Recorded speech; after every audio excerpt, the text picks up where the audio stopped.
Recording is in progress. Take Okay. away your chitlins, take away your greens, cause mama's little baby loves pork and beans. Beans. We're live with Mama's little baby loves pork and Barb beans. Shupe, Mama's little baby loves Chavez, and beans. Rigatoni, Mike Rigatoni. Let the hijinks begin. Or continue. Continue, yeah, and it was only 6 minutes past our, Well, I was not ready for this. I don't even know. and I'm flying blind. I mean, I can't see the pork and beans show on my computer. How cool is that? I was.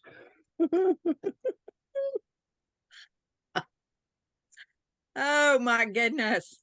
So that means I can't. That means I can't see the comments. So we'll have to trust Barb Shupe on that one, or whoever can read the comments. You got real quiet there.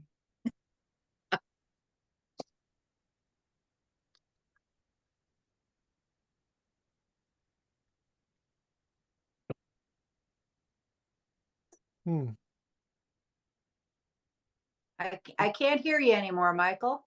You can hear me now? Just Can barely. you hear me now? Just barely. Okay. Oh, there's Ashley. Ashley's on. Hi, Ashley. Whoop, whoop. She's in the comments. Yep. Oh yeah, I was gonna say I don't see her up here.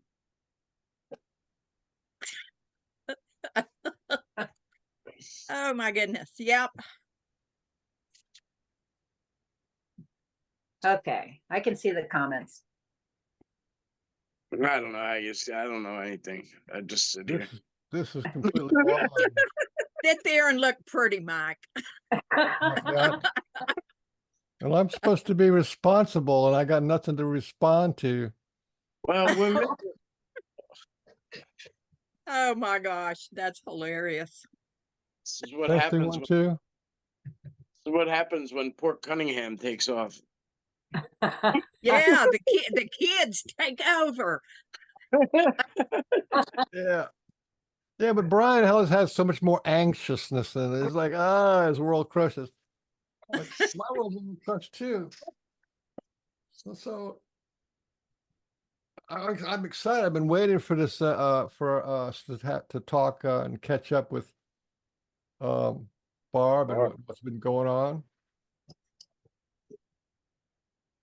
Yeah, Oh. it was like we were so excited. I know I had posted in one of Barb's little groups, and at the same time I was posting about that we were gonna need, if anyone was interested in coming on to let me know.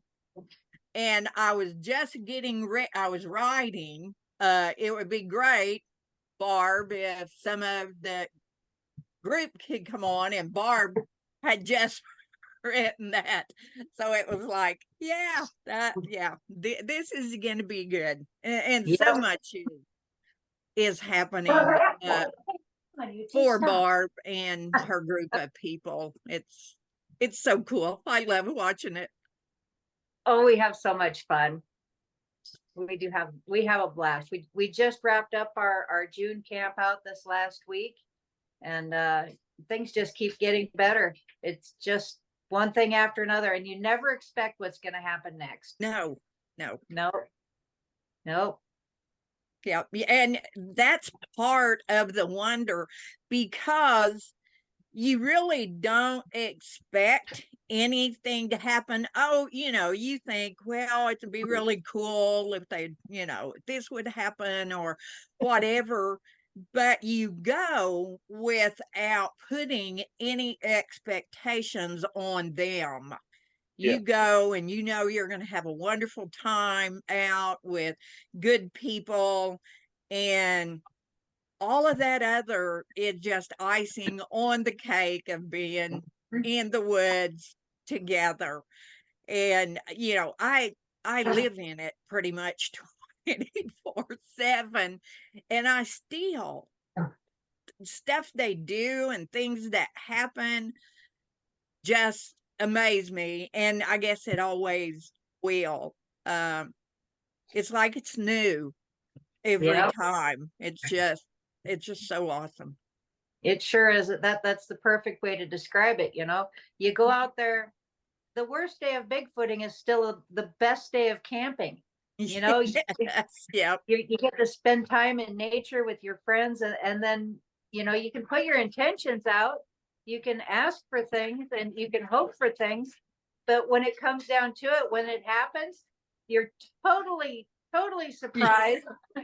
You- Yeah. it's the last thing that you were expecting to have happen every time. Yeah. Okay, Goldie has the zoomies. This will pass shortly. I don't know if you can hear her or not, but she'll wear out here in a second. Well, we've got Lee with us today too, and Lee is part of Barb's group of the ones that are usually there.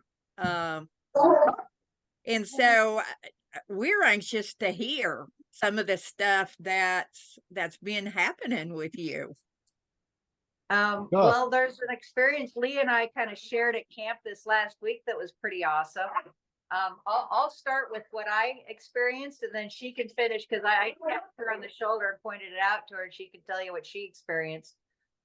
We had been drumming around the fire, and it had been, the weather had turned bad, so we had a little sidewall, and we had a fire shelter and a tarp strung out over it, so it was nice and warm and roomy under there.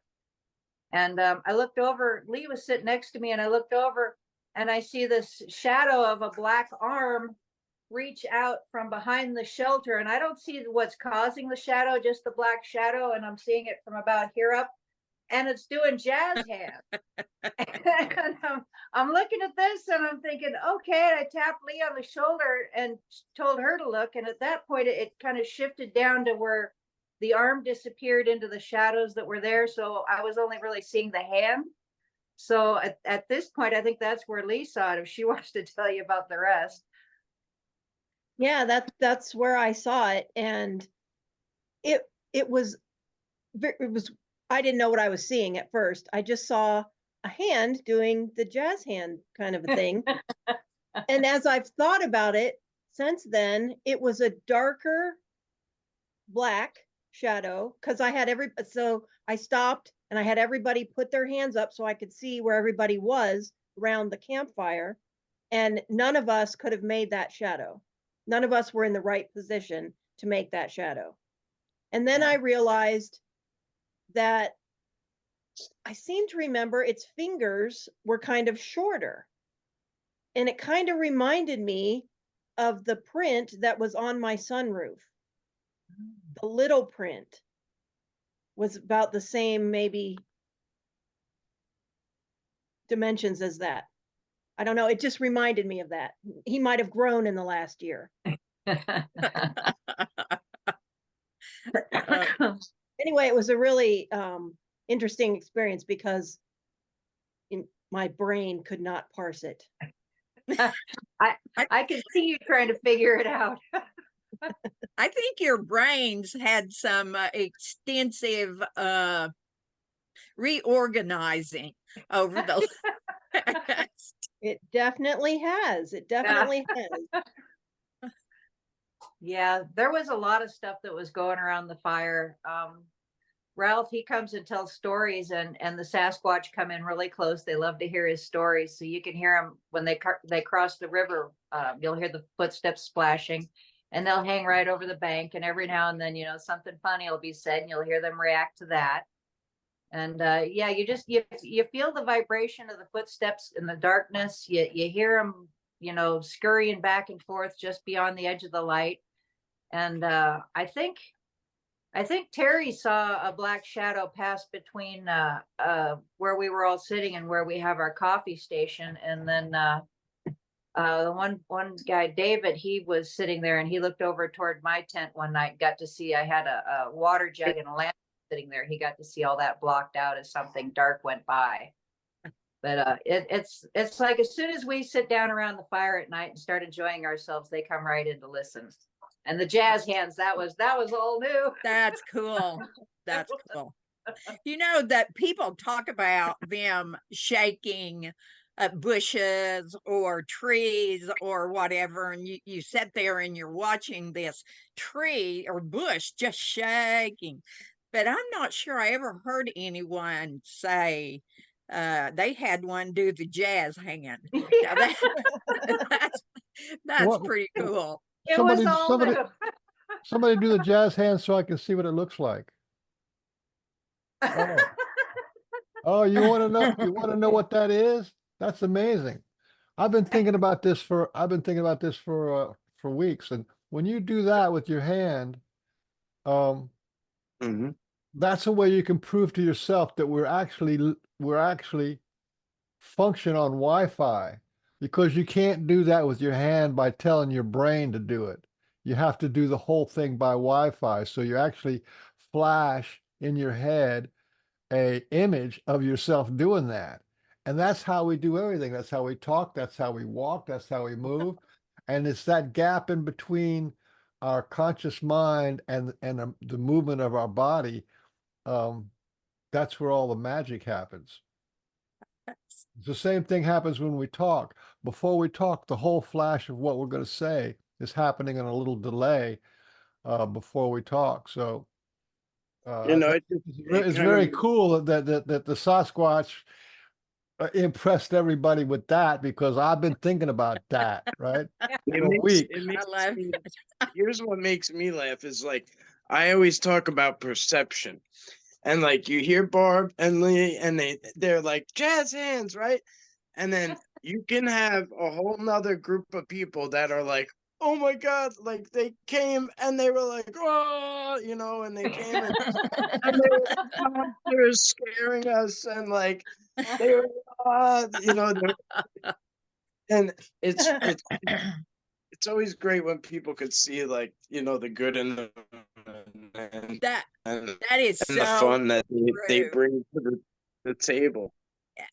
You know, you gotta really let that trust in and that guard down, and really just know that they're just, you know, if they wanted to, we all know, but I mean, it's important to reiterate that for like the newcomers, you know what I mean? The people who are just getting here, and like, because like we're so involved in it, and so it's so deep rooted in us, and like, you know what I mean? Sometimes, like for instance, I'm taking out somebody who I've known since we were 6 years old. We're best friends, but we haven't been out, you know, camping or anything in a long time. And I'm taking them into a hot spot up in the mountains, and we're gonna, you know, we're going off grid just for the night. But you know, he's down for it inside, but I don't know what to expect. But I mean, all of a sudden, I'm sitting there with him the other day, and he's like, oh, he's like, look at this, I found the hawk feather. I'm like, oh, here we go. And like, it was in the weirdest spot too. I'm like, here we go. It all starts with a feather. Yeah. That's so cool. That is very cool. So what else happened, Barb? I know more than that happened. Oh yeah. Well, my second night in camp, I had quite an experience.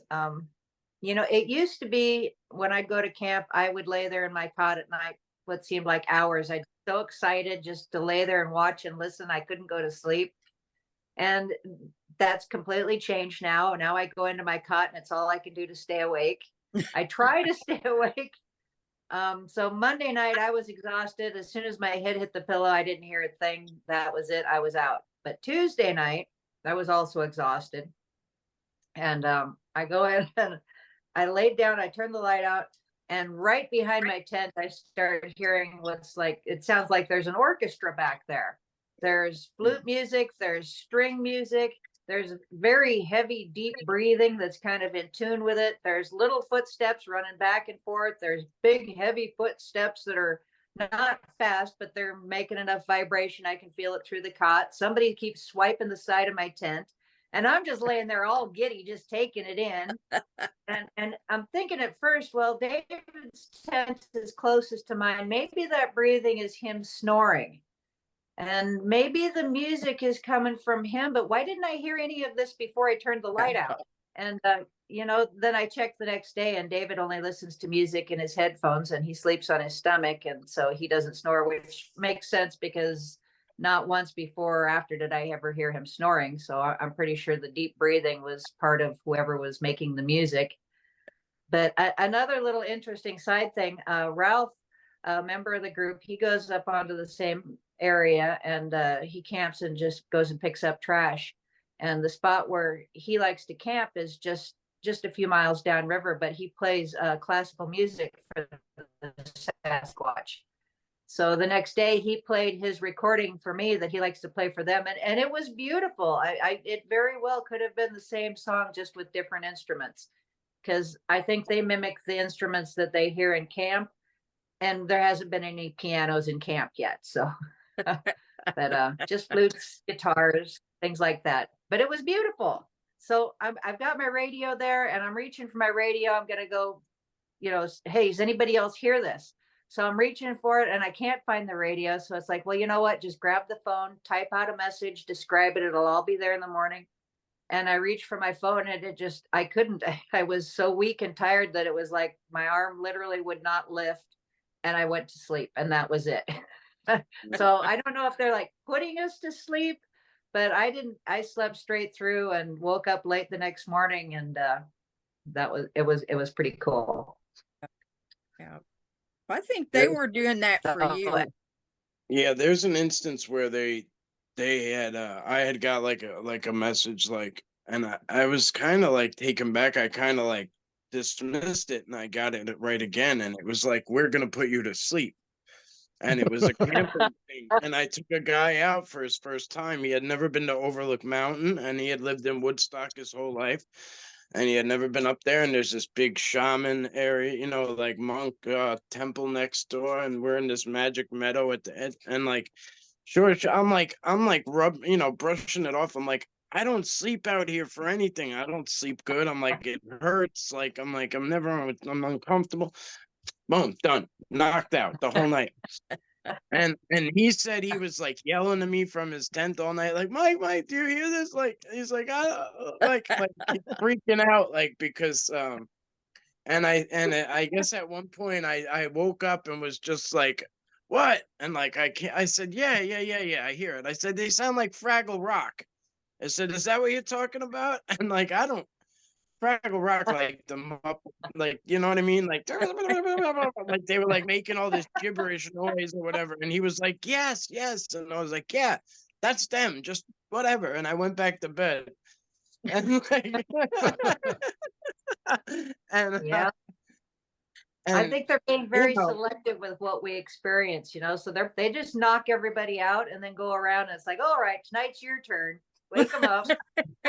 I think so, yeah. Yeah. Yep. He was out of there too. He was like, I mean, he's gotten better about it since, but it was pouring rain, and he was like sliding in the mud down the mountain at like 6 a.m. Like he couldn't, as soon as day broke, he couldn't wait to get the hell out of there. But it was a lot, it was a lot for the first night, camping, and it was raining. I wasn't very helpful, you know what I mean? And the activity was just like crazy. So I don't know. You were taken out of the equation of his experience. Right, exactly. And so that was something that they decided that he needed to experience on his own. Mm-hmm. And sometimes they do things like with Barb. I mean, she's got a symphony and probably dancing and everything else going on right there. Well, and the women, other people are not that far, but that was Barb. Women seem to report music a lot. Like, I don't know. I notice women seem to report music a lot. I don't know if it's something that like is maybe they find it soothing to you guys, or I don't know. Like, I don't know. I don't get much more than drums. I'll hear drums. Don't, I have a lot don't, of don't. drumming. You know what I mean? And like that's kind of what I hear. Like, Hey, I just wanted to put a little insight into what happened with me as far as the music. There was an ET who came to get a very ill Bigfoot when I was living in Kentucky. And before she left, and I forget her name now, but she played this music and it woke me up. It was so just, it was amazing, beautiful music like I had never heard, and orchestrated so pretty and drumming. And I remember, and I just thought this because I do like mind speak with them, and I mm, just thought, I'm amazed at how beautifully this is orchestrated. And she says, "We're quite intelligent people," was what she related to me. Um, and that Yep. was it. And but she played for about an hour, and it was beautiful. And it was right before she departed with one of the Bigfoot that was ill. She was sick from having had a child, and she couldn't get better from it. So they took her back to wherever she came from for medical help, mm, or however they do their healing. So yeah, it's really interesting. that's deep. Yeah. Yeah. Was she healed? Yeah, Did she they? was healed, but she didn't return. She did not come Oh, back though. Yeah.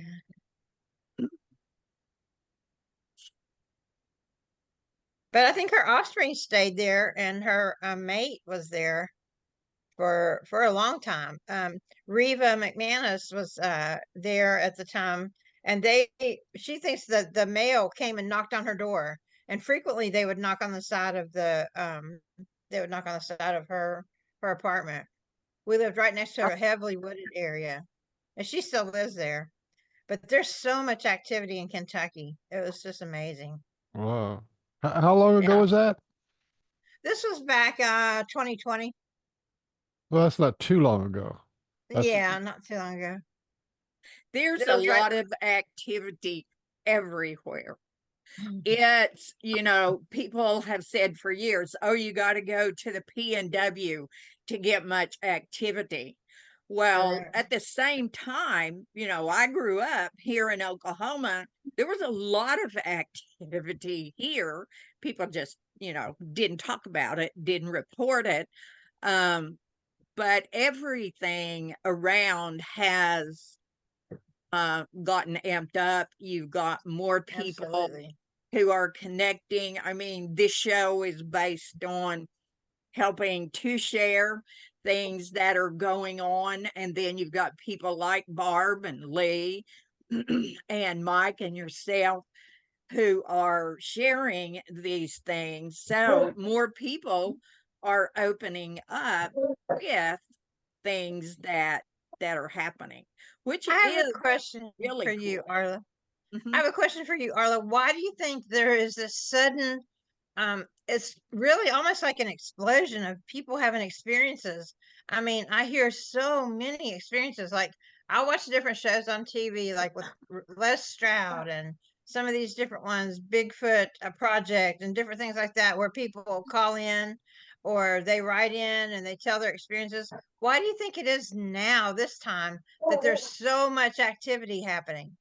It's not that there's more activity happening, even though there is, it's that people are accepting that and sharing it. I got it. There's more people who are open to talk about it now. If you go back to when I came into this public in 2009, this is not even close to Nope. what it was then.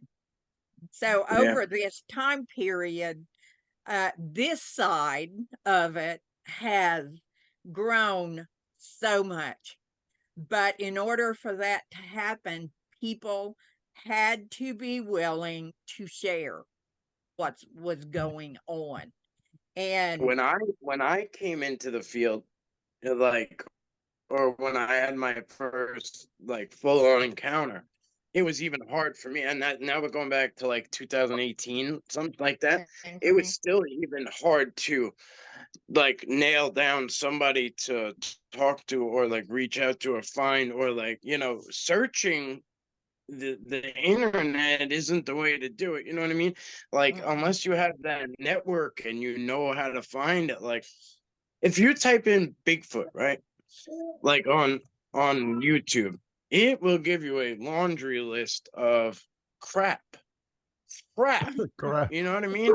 Like laughable crap. And you know what I mean? And it's just, unless you know where to go and who to go to. And I commend the people who have been doing this for that many years and really just pushing forward and grinding and going through it. And you know, a lot of people don't see the bumps and bruises that you take along the way. You know what I mean? And it's like, I mean, Arla, I mean, you know, you've been on the front lines and been hit with some, you know, some nasty things, and I commend you for just like just being like, look, I'm not doing this for shits and gigs. I'm sorry for my language, but like, it's, you know, this is something that needs to be done and said and put out there. Like, it needs to be. So there's something else that's going on, which it ties into this, and that is there's a big dip in the trolls. I watched other stuff, other like a lot of other groups, and the trolls are just not as vicious as they used to be. When I first started coming out in 2013 or something like that, or 2014, looking at the groups, that was vicious. I mean, there would be gang stalking. There'd be people actually ganging up on somebody, and there'd be like little troops of two. And now it's like, you know, with like a Pork and Beans, there's a lot of other spiritual Sasquatch. There's a lot of other groups that are like, look, we're here to be friends. We're here to evolve with these people, and we're not here They're to coming insult from them. So they're so coming from a that, very weak standpoint. You know what I mean? Like, yeah, but it's the trolls are going down, and that means the people are approaching the Sasquatch. They don't have to go through the trolls, and and they can be friends. It's like, I think it's an openness in the people more. It is. It definitely is. And it's shows like this, it's groups like Barb's. I mean, there are people that come in contact with Barb now that they want to know more, but all they've got is what they've heard, or maybe had some type of experience. But the one thing, when you come into groups like Barb's and the gatherings that I have, and like you, Rigatoni, taking people out who have, you know, no idea, those things boost this and don't give the trolls as much of a handle on controlling anything, because you've got people who have had these experiences that are so wonderful, they have to be shared. Right. You have those things happen, and it's like you can't wait to share them. yeah. Because you know how you feel, and you want other people to possibly have such a wonderful experience. So we just got a lot more of us than there is of those who are. Yep. Yeah, there's a difference between like a troll who's just being hateful and then a skeptic who's on the fence and doesn't really know one way or another and says, hey, I'd like to learn, or I don't understand. And if they'd love to come out, then I'd love to bring them out. And I've had some people I've taken out, and it's just been a train wreck because they're like, you know, stomping on things or this or that, or like, you know, whatever. But like for the most part, it's gone pretty well. And I'd say 98% of like the 40 plus people, I mean, they've all had experiences because they've given me the time. They put themselves out there. They've had things happen that they can't explain. Like, I'll put this here, or you pick the spot. or whatever it takes for them to, you know what I mean? Whatever it takes. And 40 people is impressive. yeah, it's up there now. Yeah. Yeah, it's up there now. You're gonna rival Brian pretty soon. Yeah. What's so He goes to the interesting? gas station and picks up homeless people. Oh. Let's go out and look at the Sasquatch. You totally see him doing that. Yes, exactly.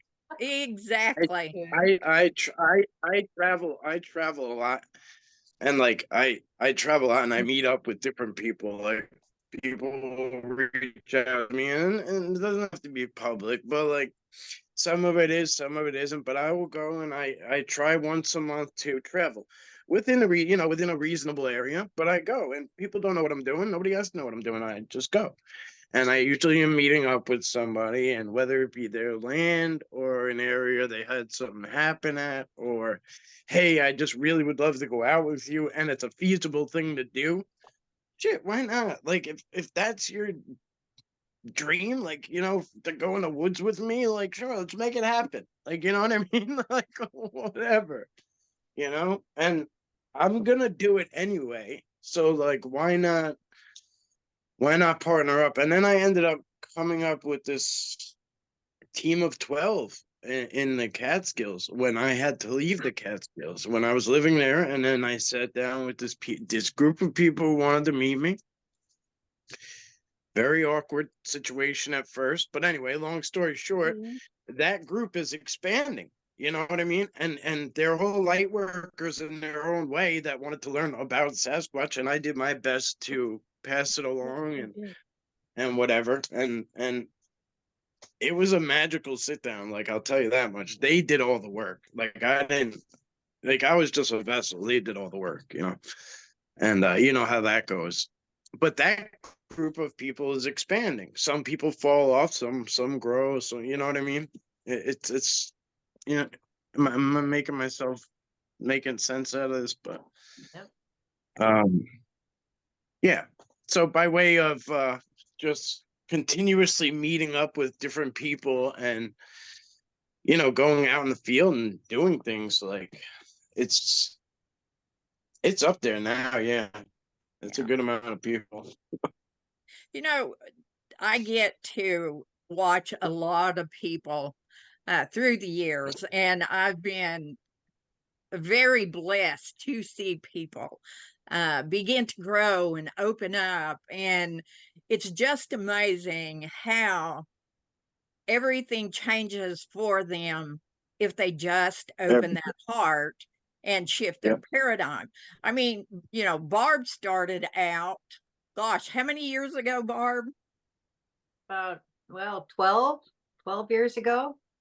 Wow. Yeah. And I was blessed to know about Barb through a group that we were in. And, I've been around a long time. So it's been awesome for me to see people and their growth, and for Lee too. I got to know Lee, and I got to see some things happen for her and got to see that look of amazement and wonder on her face when things happened. And all of those things that I get to see overshadow everything that was ever done or said to me in a very disrespectful way. And for me, that's the best thing that I can see, and I get to continue to see that. And it just, open your heart, open your mind, shift your paradigm, and get on the ride, because it's awesome. It sure is.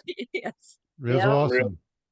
Nothing beats a firsthand experience, and except for watching somebody else experience their firsthand experience. That is priceless.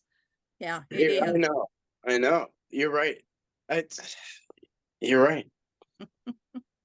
What's so interesting to me is I'm kind of new to this party. I've only been doing it for a couple years, but I came into it because I had friends who,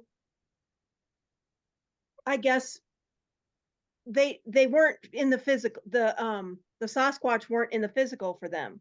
They would Yeah. be like out in the forest and be pointing, oh, there's a Sasquatch over there. You know, they could feel it, like it was Absolutely. in the other, in an, I don't know, another dimension or whatever. So I got into this wanting to know if they're real in the 3D. Mm. And so Same I here. feel like I'm coming at this. I've never seen one yet in the physical, but every experience I've had has been woo experience. And so it's I hear these people talking about them being flesh and blood, and the one thing I've seen some footprints, I've seen some structures, and that helps me to kind of ground. But I had a really interesting experience the other day at camp. I was sitting around the campfire. I think Barb and Debbie were off doing a Reiki, and other people were doing other stuff. And Terry and I were sitting across from each other at the fire ring. And there I was sitting we had a wind break because the wind was coming down the river. So we had a canopy up with a side wall in there. And I was talking about how I was feeling a little skeptical about them being in the 3D and thinking that they were just like a big nature spirit or something, I think is where I was going with this. But the word skeptical came out of my mouth, and this pine cone flew past me, thought, like almost over my shoulder, landed in the fire under a log, didn't bounce or anything, and it came with some velocity. So it didn't just fall out of a tree.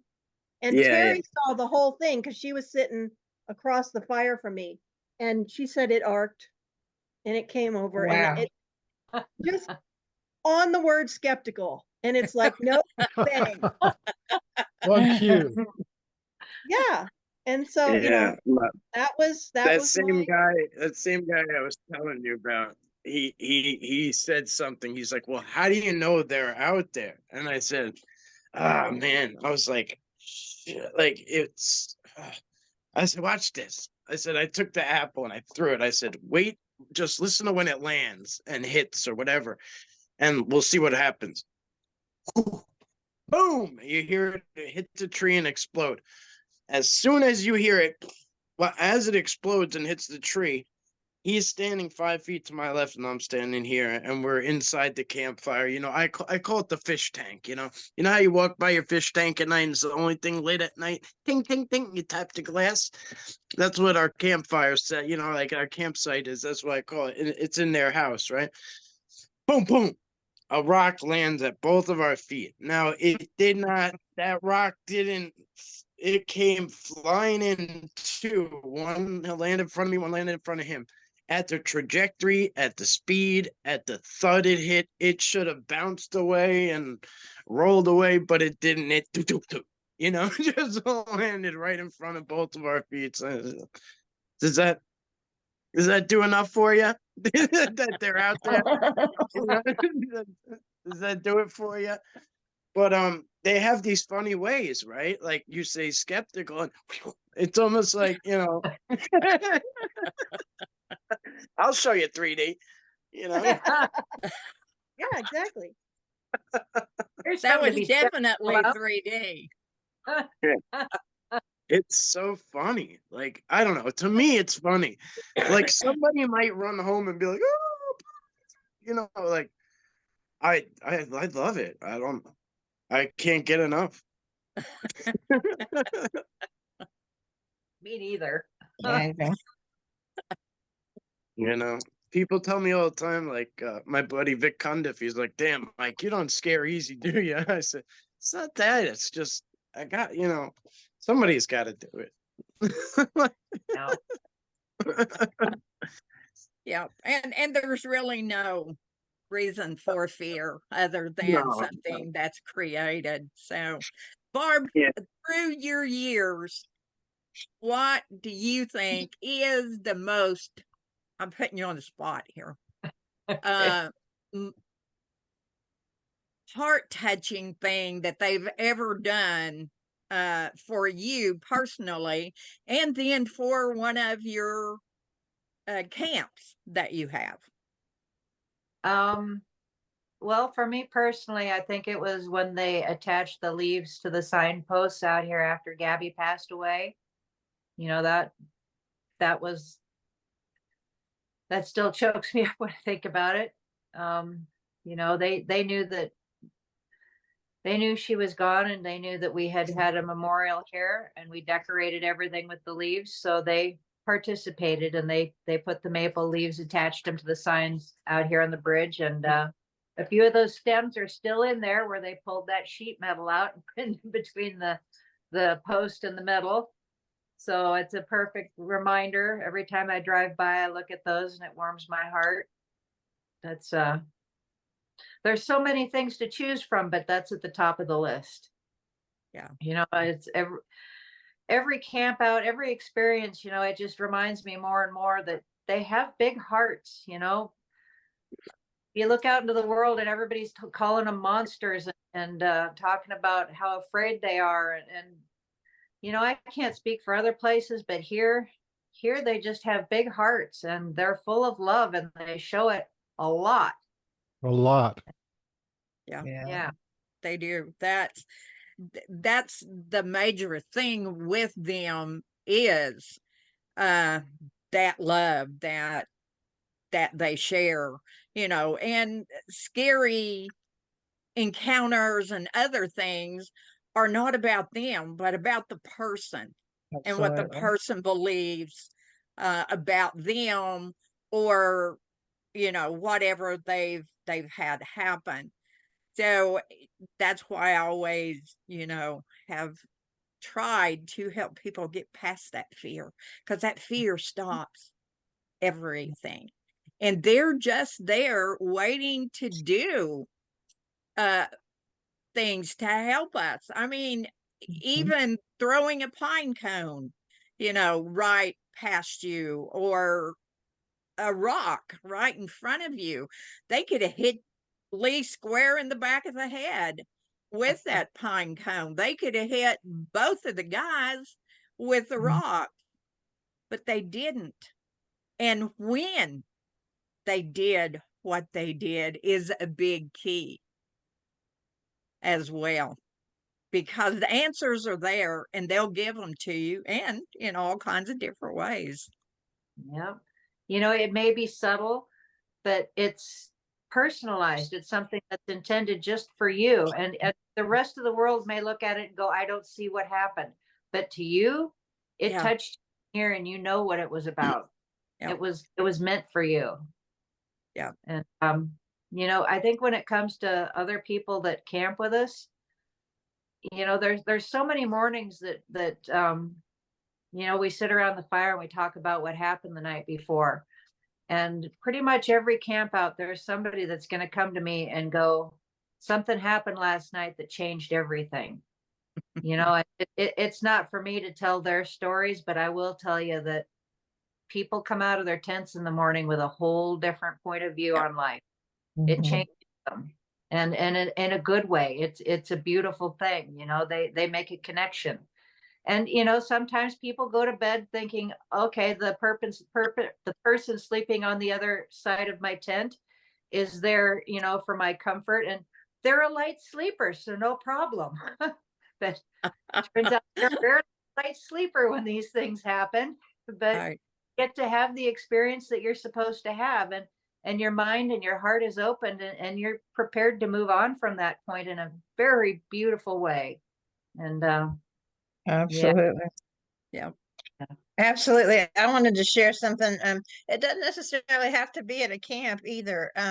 Whenever Reva and I used to go on our hikes out into the woods, we met, and it's one that she really admires, Kaka. He was like an elder.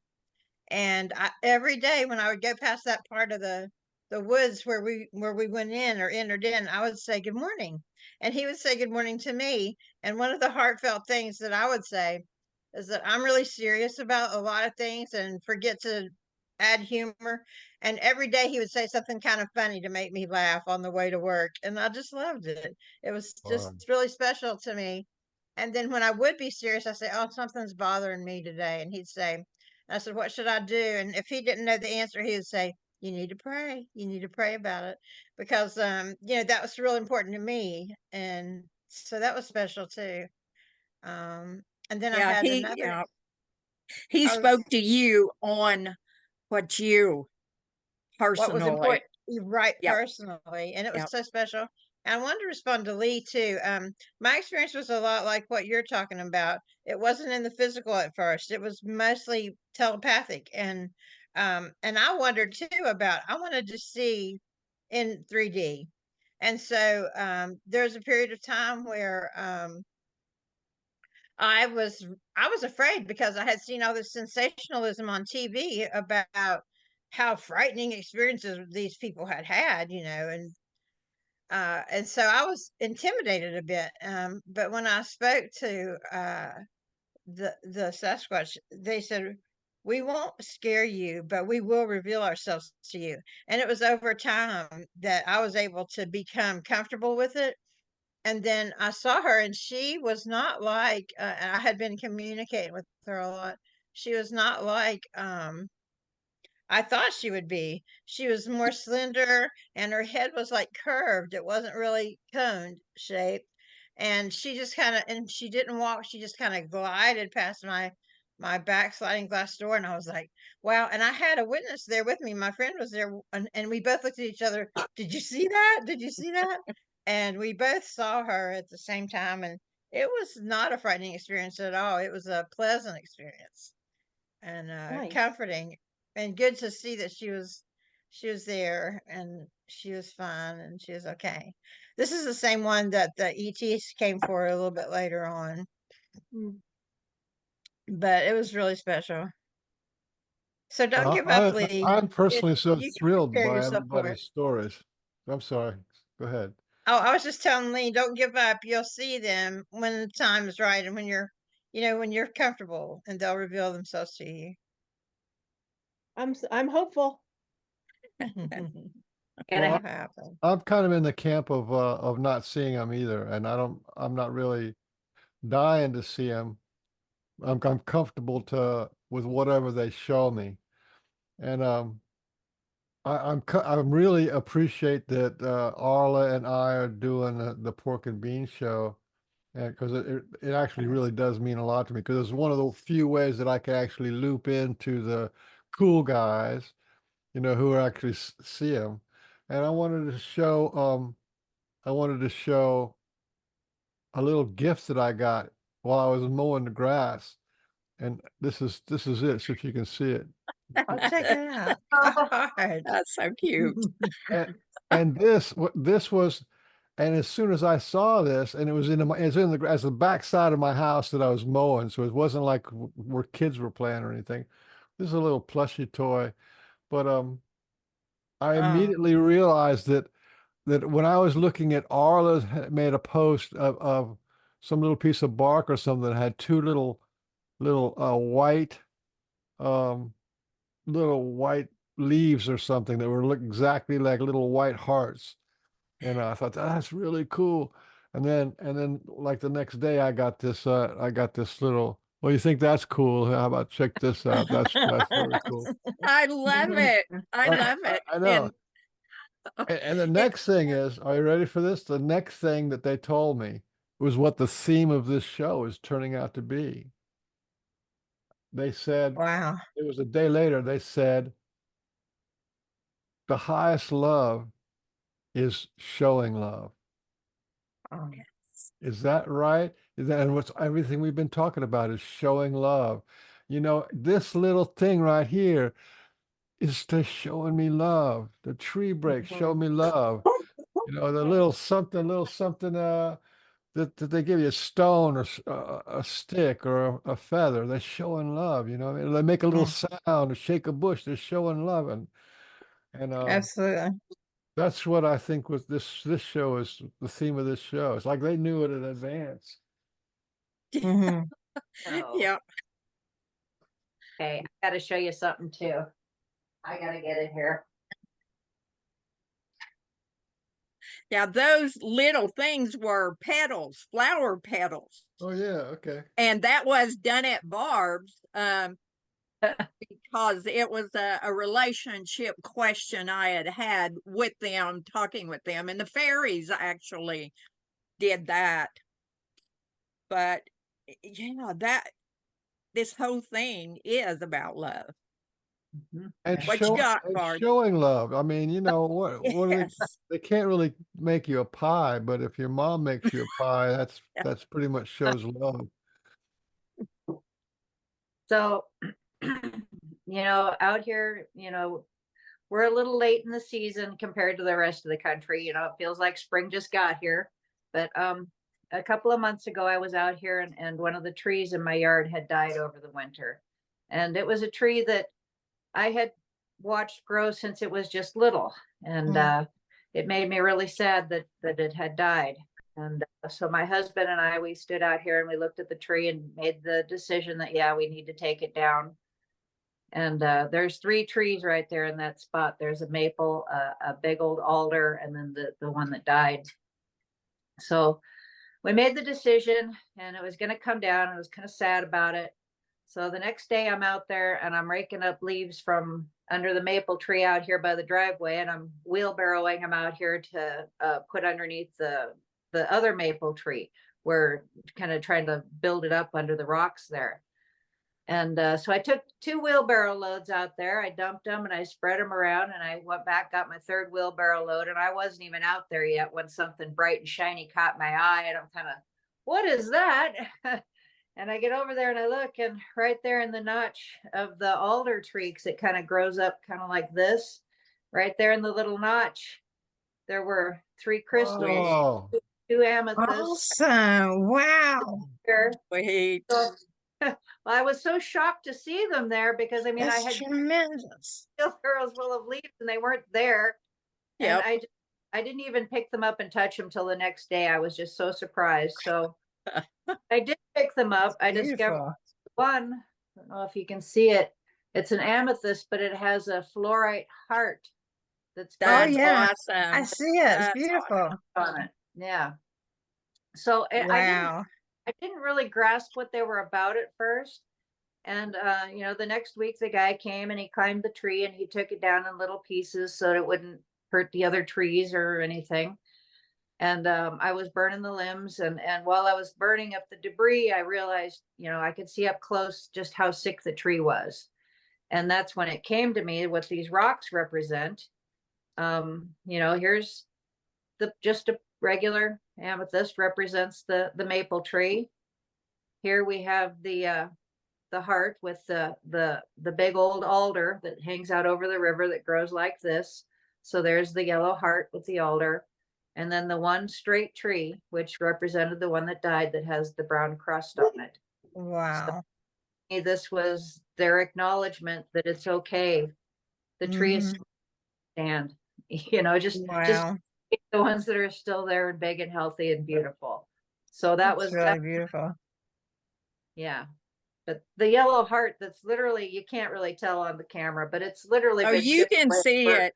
You can see it. You Good. can see it. I see it very It's beautiful. well. Yeah. It's very clear. Yeah, So once again, message of love. Yep. Yeah. Yeah. And just to be able to share that energy of that happening, touches other people too, and shows a side of them that so many haven't connected to yet. And that's how people know to look for those things and to open up, is because you shared that. Yeah. Well, and somebody else is going to find their crystals now and understand it. It's very interesting, Barb. you know, Daryl Adams, who's in the Flash of Beauty as well, and was out in Oregon and then has moved back. He doesn't live very far from me at all. I mean, I could be at his house in probably 15 minutes. And every time over this past year that we've been going to be together, early that morning, he finds an amethyst on his pickup. Oh, Wow. wow. Oh, how sweet. And he That's said awesome. Amazing. the Pretty first cool. time he saw it, he heard him say, "This is for Arla." And so, you know, it's been a process of 3 times now. There we've Wow. got that 3. And this is happening to lots of people we don't connect to, but in sharing that, then that gives other people the want to share what has happened with them. And, you know, Barb, you and I both, our love for trees and leaves is so deep. And for them to, and amethyst is my very favorite crystal. And to receive those things, those are love crystals. Those are crystals that radiate love and help us in so many ways. And I mean, what's the odds, Barb, that there would be 3 and have a heart and it being where it was? Yeah, it was totally intentional. Yep. Absolutely. Yes, it was. It was fit to the circumstances in a very personal way. You know, if me out there trying to communicate something, I couldn't possibly have come up with this idea to do that. But to them, I guess it's second nature on their way to communicate, is to just find something beautiful that they know will hit home. And that did it. Yeah. Yeah, but I agree with all this. That the thing to me is if you had neighbors, right, and they knew you, would they come and you know, pay their respects to a dead tree? That's not something that humans would do. You know what I mean? No. That they would just go, well, that's just a dead tree. Human, that's like beyond. This is beyond human Right. normality, and it's so personal and it's so touching. It's a show of love, and that's why I just love hearing these stories. I don't care about these big, you know, Sasquatch runs around your truck a few times. These kind of stories just get to your heart. You know what I mean? With Yes, me, I was going to share, it might not be as beautiful like as a crystal, but it's just as significant to me. I would find dimes in just the most unlikely places, like on the dashboard, or after, like say, I'd completely clean my car, take all the change out of it, which I save in separate jars, you know, quarters, nickels, dimes, on different places. And it's always a dime that I find somewhere, like either in the seat, in the console, on the shelf, or it'll be like, say I'm going in to put my makeup on and it'll be right there on the sink. And so like I've got about like 7 different ones from different times that I found them. And to me, that's like them signifying we're with you. We know, you know, we're there. That And is just special. as beautiful. That's just as beautiful as Mhm. them giving crystals or anything else. It was personal for you. And that's Mhm. where that beauty shines, is in that personal feeling. Yeah, and you know it's for you whenever you find it. Yep. It's Yep. special. Yep. Yeah, it doesn't matter what it is. It's just when you feel that Yes. personal, you know, Mhm. a show of love. It's a show of love, and that's just so delightful. I heard a story one time about a man who quarters would like drop at the doorway. I don't remember his name, but he was on one of these shows. I don't know if it was your show, a Pork and Bean show, or if it was a different one, but he talked about they would manifest by dropping quarters into his room, you know, into his house. And I thought that was fascinating. Fascinating. That's pretty cool. Yeah. Something wouldn't happen in the natural realm. That's a port. That's pretty cool when you port things. I mean, they didn't come in the house. They just invisibly it appeared out of Right. thin air. That's Uh-huh. pretty high woo stuff. Yeah. It looks like we have someone who's incognito. my Ian is card meeting. Oh, Ah, Tom here. Morning, Tom. Good morning. Good morning. Hello. I Jack- woke up and I saw this link there and I punched it and here I am. Well, welcome. We're just talking about gifts from the heart from the Sasquatch people. Oh my heavens. I've got a room full of them. Yeah, I know you do. We're 10 years out from our gathering down in Elk Meadows. That's cool. And I think everybody there received gifts. Probably the most poignant was, well, there were a couple, but Deb Tapali from Australia had come to that meeting. And when they picked her up in Los Angeles at the airport driving north, every time they stopped, she'd seek out a secondhand store used, and she's looking for these little Matchbox cars. Her husband collected them, and they were hard to come by in Australia, so she was looking for them.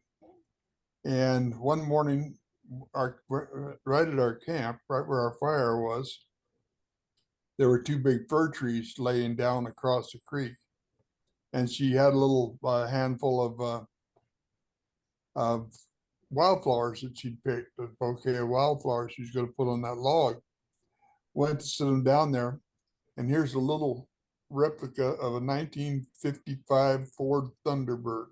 Wow. It was old. It had no wheels on it, but there it was. There it sat. Wow. Now, my first thought was, where do they keep those things? There's a hollow stump out there somewhere. And a hollow stump, yes. Another one was Sue Bland.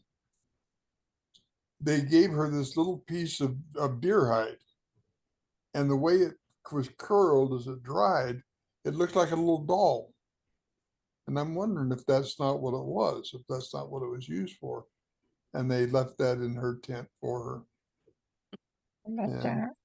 Yeah. Oh. yeah. That's one of the cool things that they do.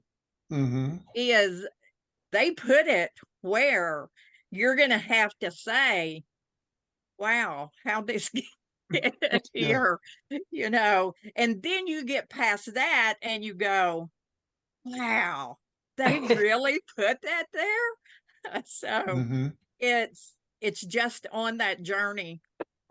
That is just so cool.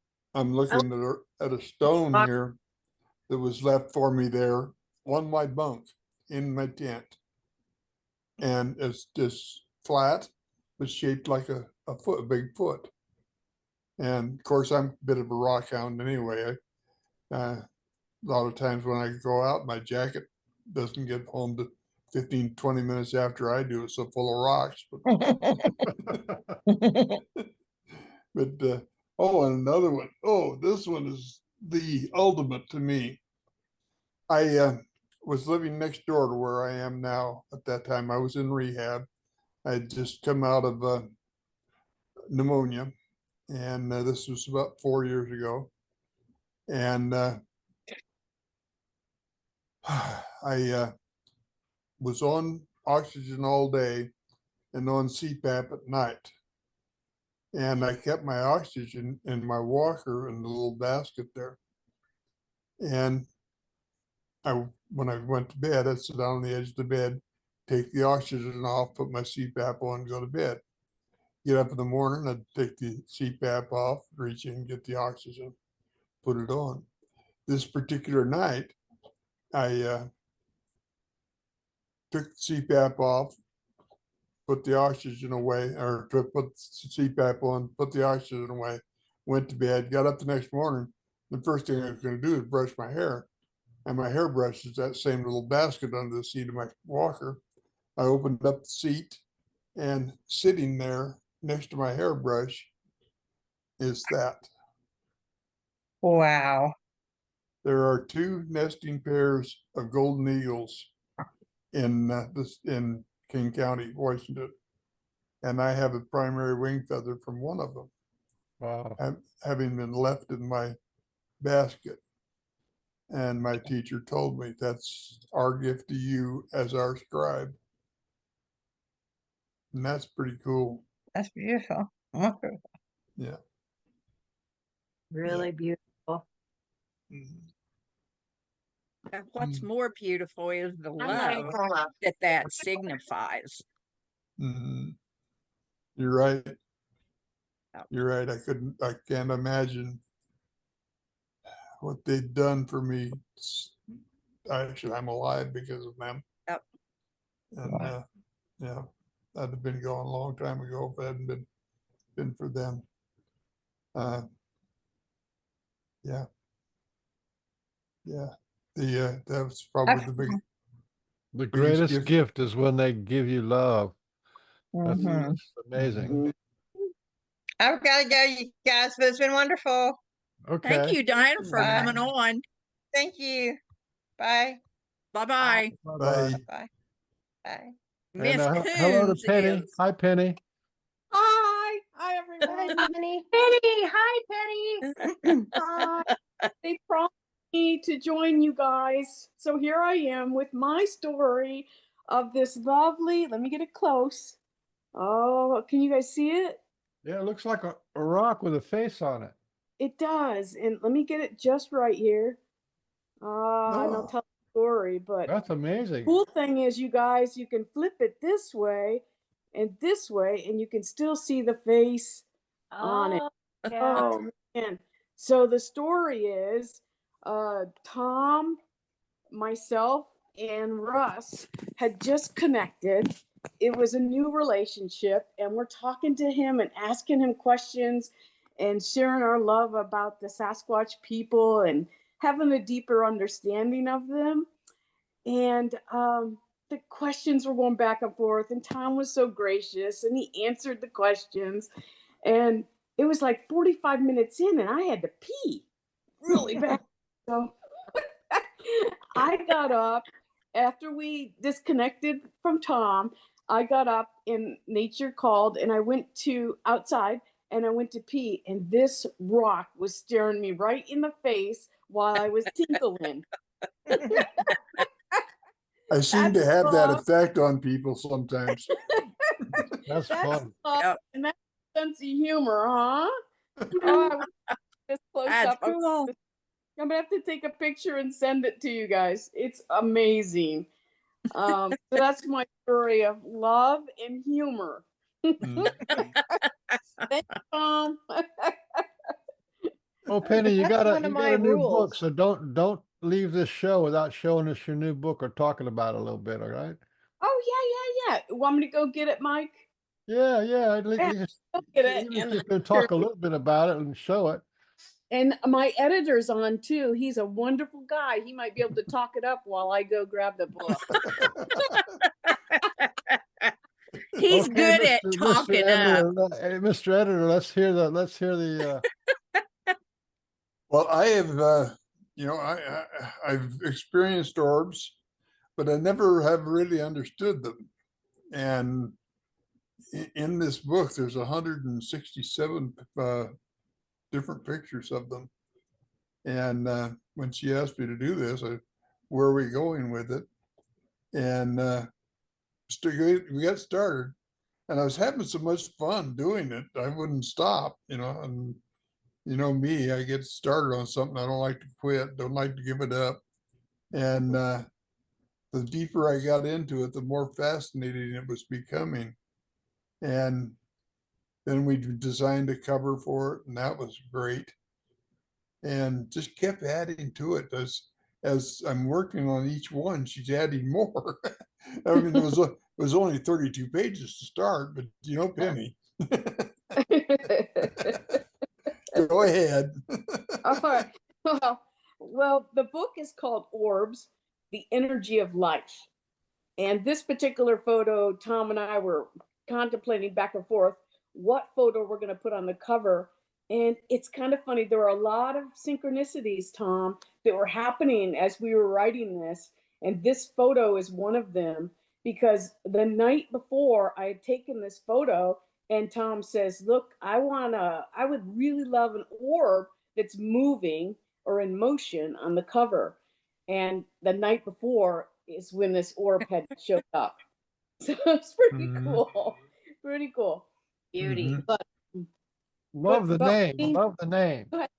yeah, the energy of life. So really, it's a photo book of all the orbs that I've taken over the past 2 years.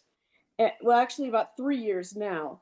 And it also talks about how I got started, which of course was the Sasquatch people. They got me started because they were showing up in the orb form and in their energy bodies so that I could photograph them. And they're in this book.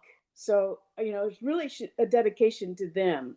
They've done some miraculous work with me to help me become a better person and not so self-centered, if you will, and kind of open me up to there's so much more to this life than just this 3D world. And so I'm so grateful for Tom too, because Tom and Red Stripes certainly helped with putting this book together. And yeah, so I mean, look, there's just amazing amounts of orbs that have come to me, dedicating it to them.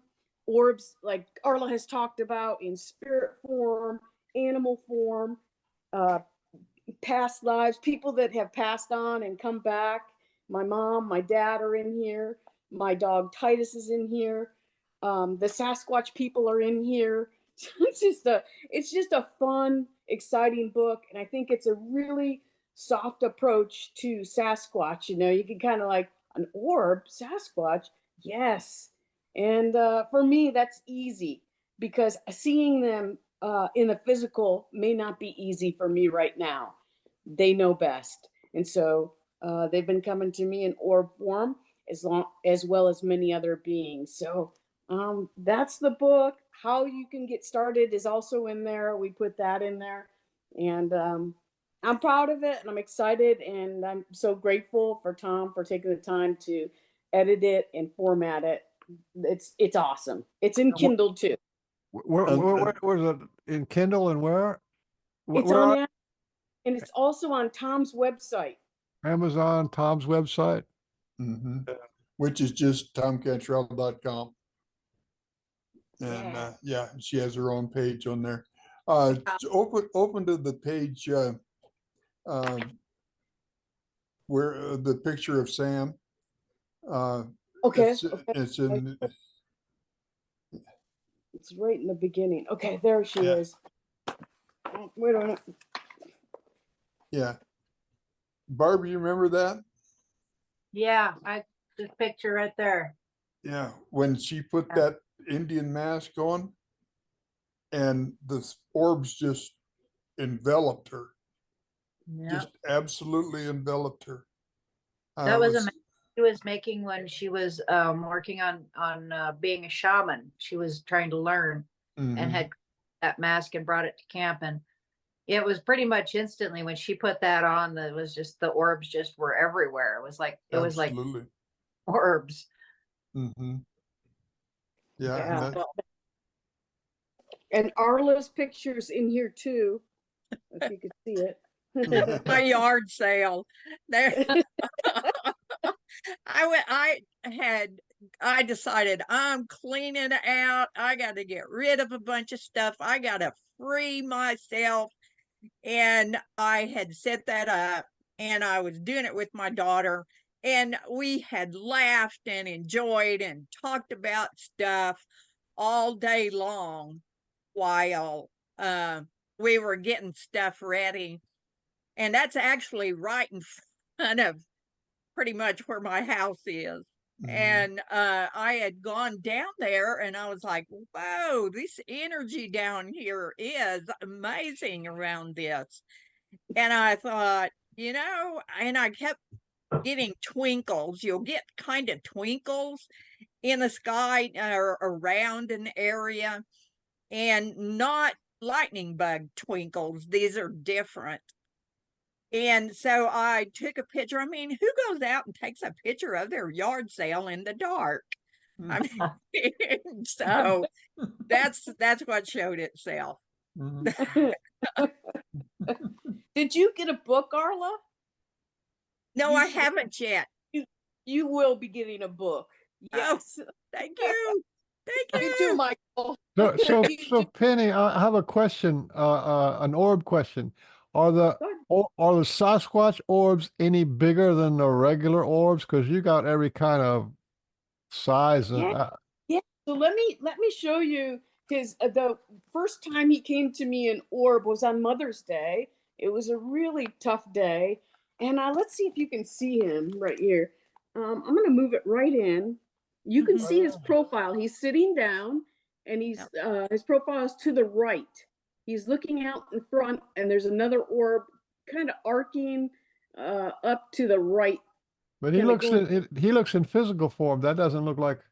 Yeah, see how beautiful? And then here's the orb, because I had Tom put this one in there too, and that's the orb he came in on, and then wow, that's huge. Shifted right into his energy body. I call it an energy body. What would you call that, you guys? Yeah, I mean, it is. It's the body changed into. It's the energy of a body changed. The vibrational body changes vibrations and becomes orbs. And at any time in between beginning that and then it being in orb form, it can look different ways. And do they leave you blurry for a minute afterwards? No. Well, that's good. You could still work on your computer then. So yeah, it's amazing, this whole orb thing. There's so much energy and joy and excitement around this now from all different genres of thinking. One more, Mike, I'd really like to show you. And this was after Russ and I watched the movie or the documentary Flash of Beauty Paranormal. After we watched it, I was prompted to go outside. Can you see him? Yeah. He's right. Okay.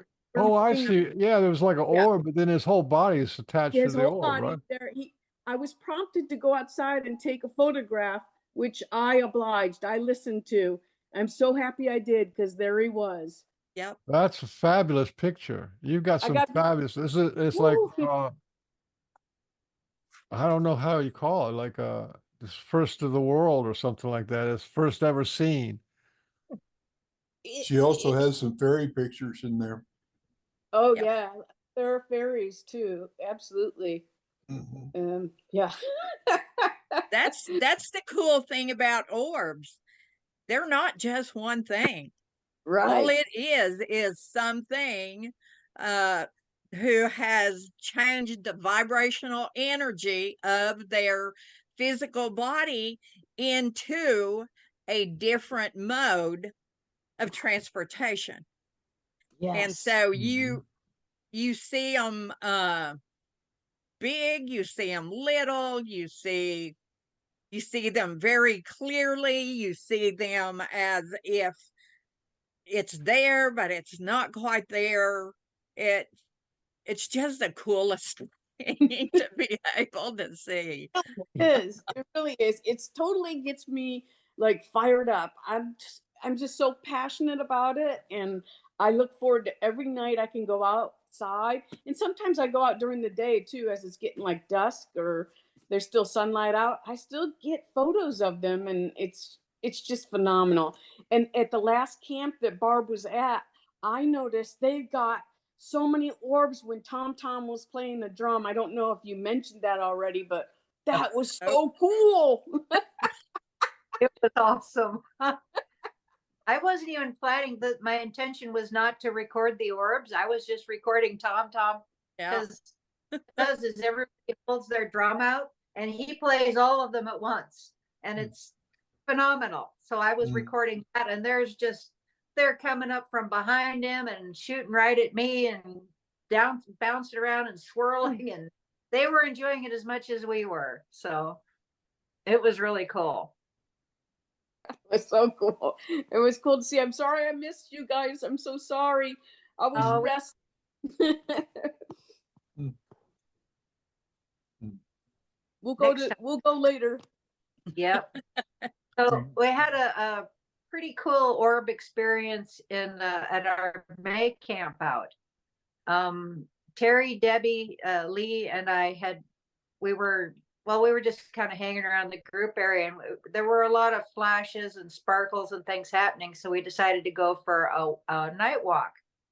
So we walked out to the main gravel road to where it turns off to go into our camp.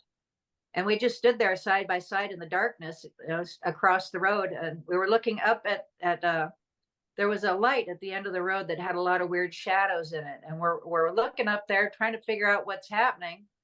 And then just maybe 30 feet up on the side of the road in the trees, I see this really brilliant, like emerald green flash.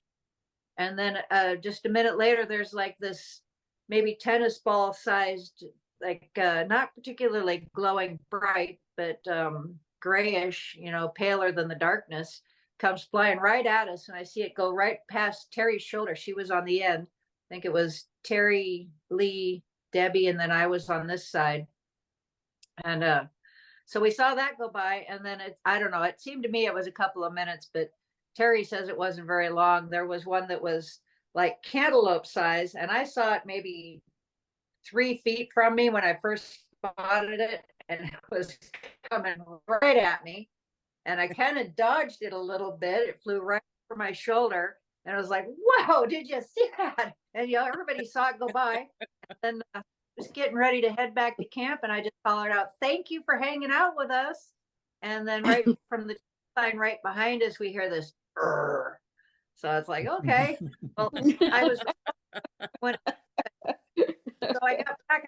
I went and checked in my tent, thinking, that might have been recorded. So there's something there. It doesn't sound anything like what we heard.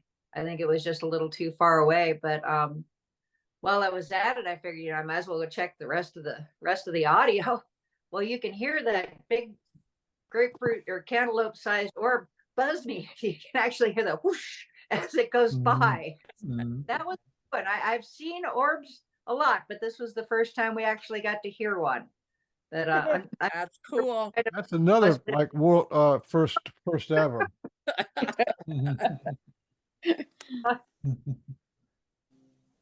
Yep, it was like, well, you've seen us in pictures, you've seen us from afar. Let's get up here and get real personal. And so we're going to dispel any doubt, so it's just the coolest thing. You mentioned the nut. Yeah, I would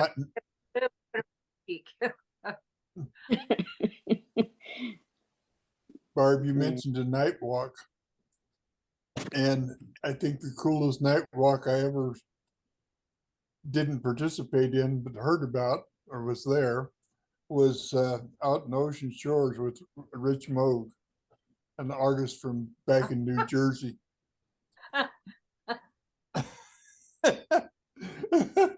When he came back from that, he says, "There's gangs in New Jersey that would wear your colors."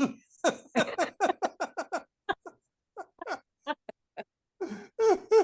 knew we were good. We might have taken him through a little bit of heavy brush that was a little more he was prepared for. But if it had been daylight, he'd have seen that it was totally cool. Yeah. He's pretty cool. Yeah, he never has come back though. No. but he did send me the painting he did of me and Felix, and that's gorgeous. Yep. That's the one with Felix over my shoulder. So you guys have probably seen that. But, Yep. yeah. Amazing artist. Mm-hmm. Mm-hmm. There are some amazing people in this. The people that you get to meet being a part of this is phenomenal.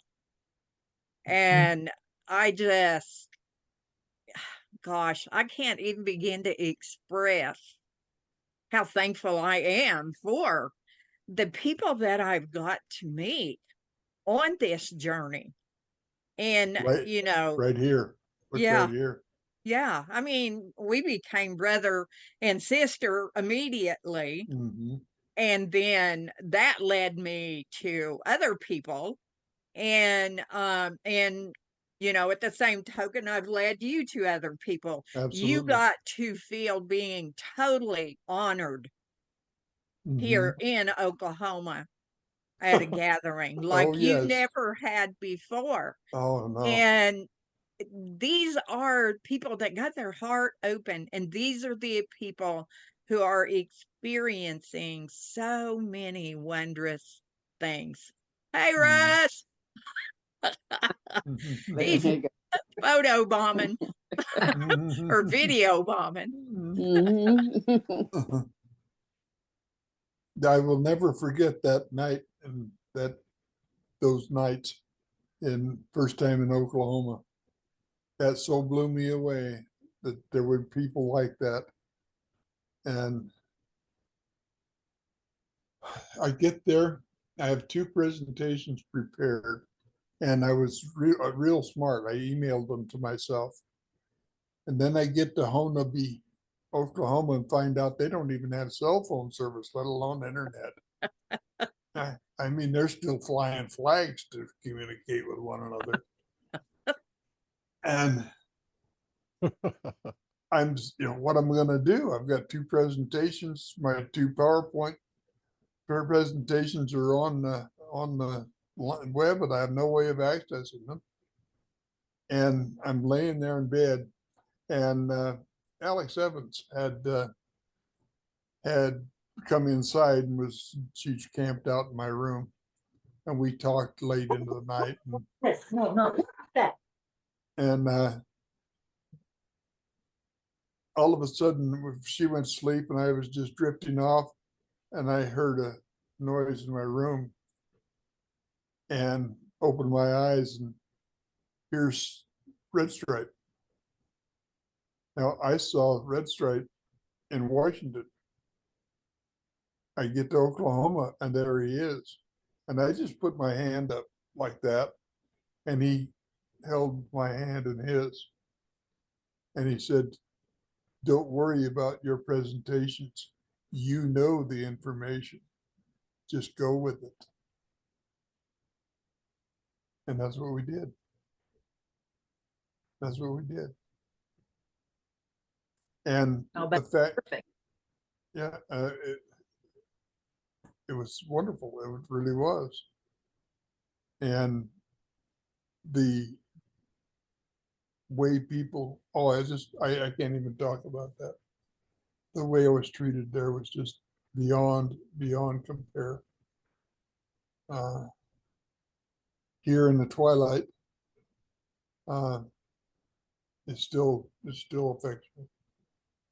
Yeah. Yep.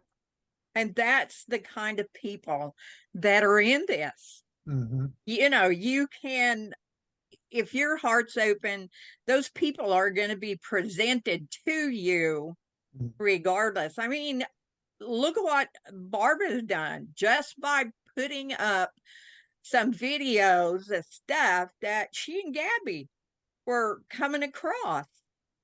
Look how that's grown and brought more and more open-hearted people, and people who are sharing as well in so many ways. And they're bringing people into it now. Yes. Yes, So- Yes. Yep. yes. I look here at the people that are just sitting in this gathering here, and how dear they are to my heart. Yeah. If I were to pick 10 people that well, most affected my life in the last 15 years, 8 of them are here.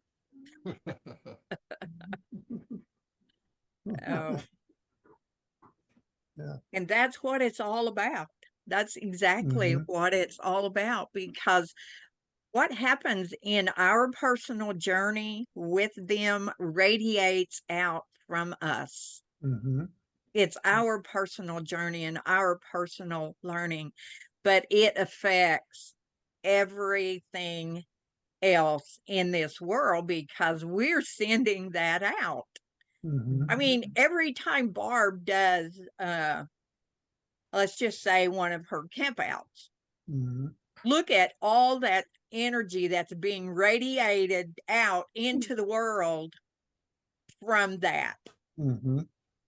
For me, these kinds of things, whether they're camps or just a little get together on Saturday or whatever, is radiating out all of that awesome energy.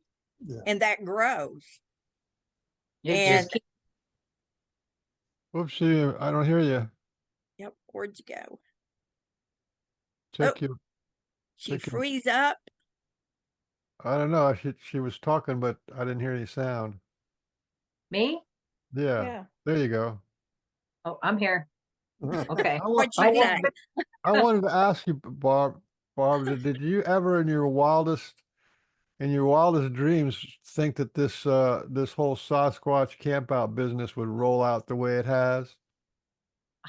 No, no, I had no idea this was going to be like this. Even just a few years ago, I didn't realize, how it was really going to take off. It started out being something, completely different. And as I look back on the things that have happened over the years, the things that I interpreted one way 10 years ago, I see a completely different way now. And I wonder, in another 10 years, I'm going to look back at this and how are how different?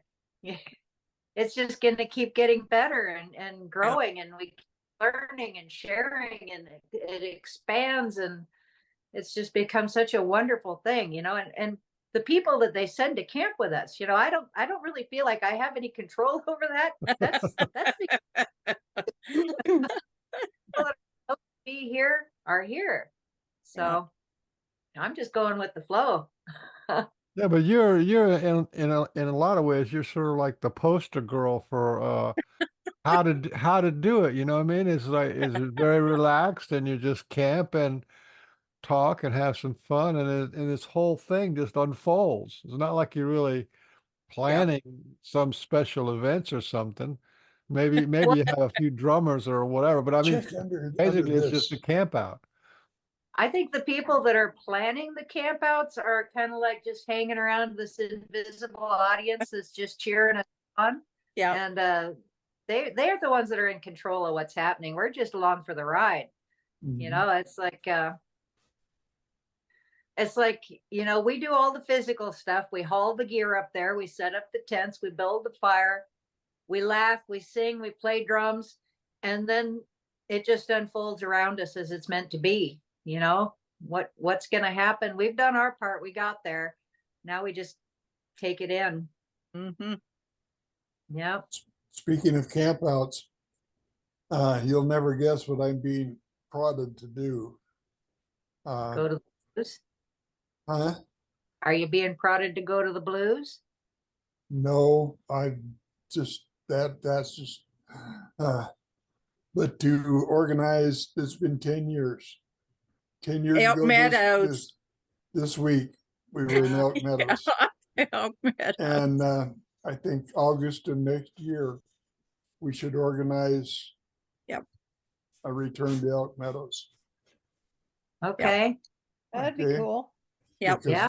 that was absolutely the most fantastic camp I've ever been a part of.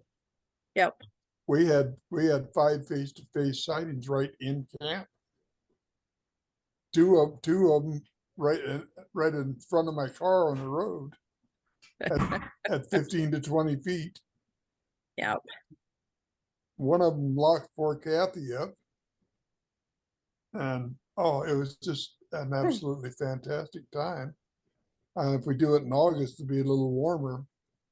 This time of year right now at 5,500 feet elevation, nights were a little cold. Yeah.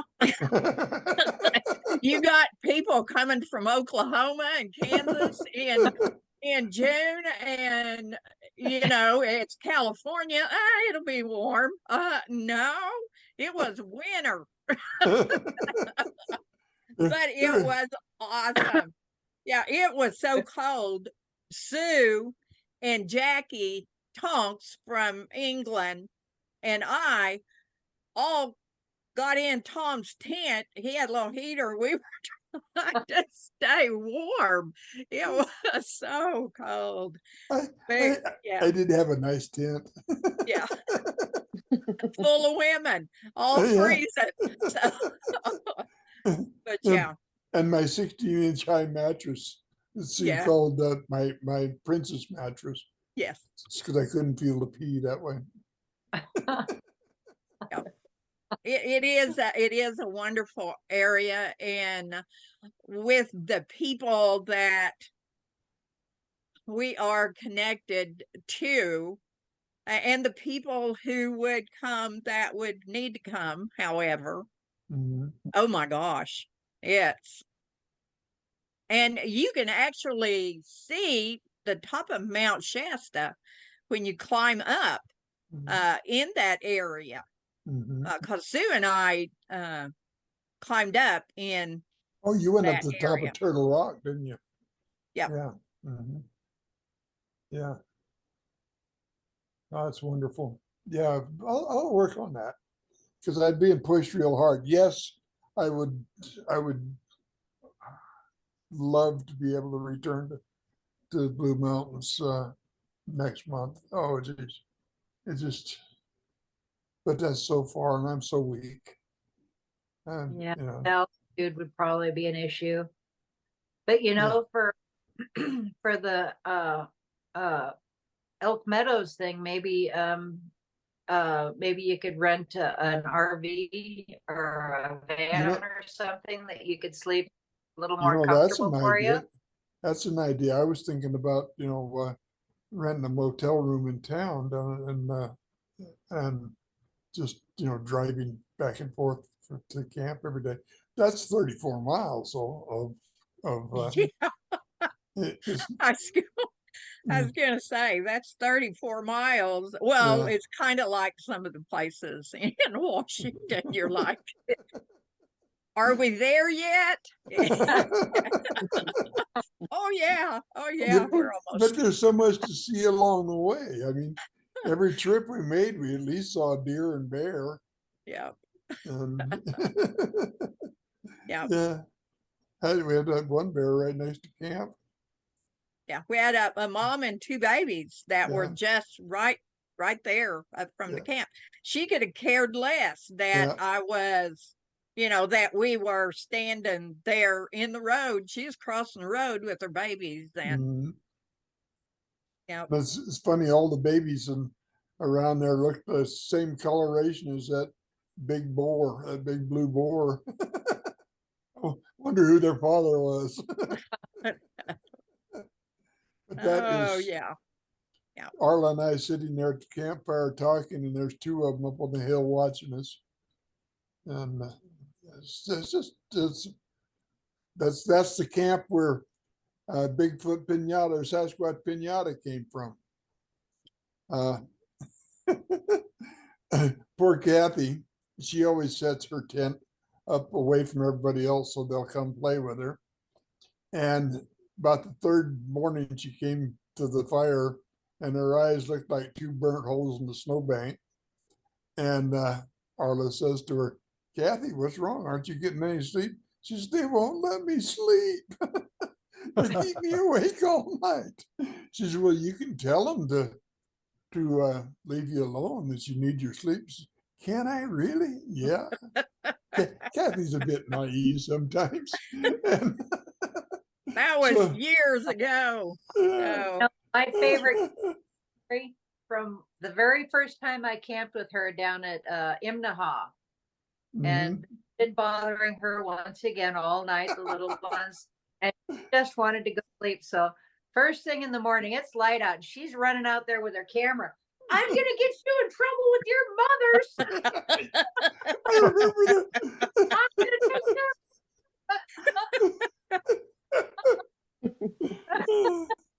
that. oh my goodness. So she told them, you know, I need my sleep tonight, guys. Go play with Nancy. take Yeah. Poor Nancy. And they did. Yeah. Nancy and Russ slept in hammocks, and they would run by and swat them on the butt in the hammock. and that's where Sasquatch. Pinata. Yeah, that's where Sasquatch Pinata came from. Oh, I mean, you know what more fun can you have doing this than when you've been out camping, you've been around them, and you know you've got people who aren't there and understanding yet and are still in that fear, that are talking about how hard it was for them to be out like that. Yeah. And it's getting past that brings you to what we've been talking about. That's one thing I've always said, that the first thing you have to do is lose that fear. Yep. Fear's one thing they can't work through, one emotion they can't work through. And because it just made it the words escape me, but it just makes us intolerable. Yeah. Well, you know, we started off the show by saying, you know, there's an explosion of experiences being had sort of across the nation and possibly across the world. And I think maybe in the next few years we're going to start hearing about them. You know what I mean? Because right now people are engaged in having these experiences, and you know it's all for fun. I mean, you know, there's this, what's that saying, that there's more fun than a barrel of monkeys. This is this is what they were talking about. more fun than a camp full of Sasquatch. Yeah. I know, Yeah. I know. How could it get any better than that? Oh I my can't- goodness. Right. Yeah. Well, throw Our- the fairies in. Okay, throw the fairies in. Better. Oh yeah. Well, you've got to throw everything in, and that we're saying that now because you know we went through this. Well, what's the connection between the Sasquatch and the ETs? You know, and so that was a big thing just a few years ago. Well, they got to be connected. Well, what's the connection to the orbs and the Sasquatch? You know, we're seeing orbs where the Sasquatch are. What's the connection of this to this? The truth is everything's connected.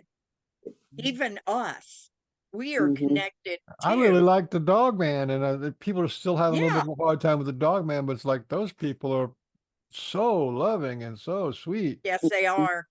Yes, they are. It's You like know, and just I've big had a lot giant of dog people. experience. It's just amazing. Yeah, I've had a lot of experience with them.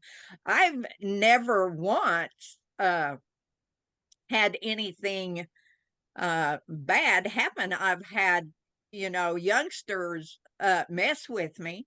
One tried to trip me, and he was playing basically, and their energy is different than the Bigfoot people for sure, but it's all about learning about them and not letting all of the really bad things take over your mind, that that's what they do. Yeah, they're definitely probably bother humans a little more because we have a long history of the big bad wolf and all of these other things that they talk about that are kind of scary.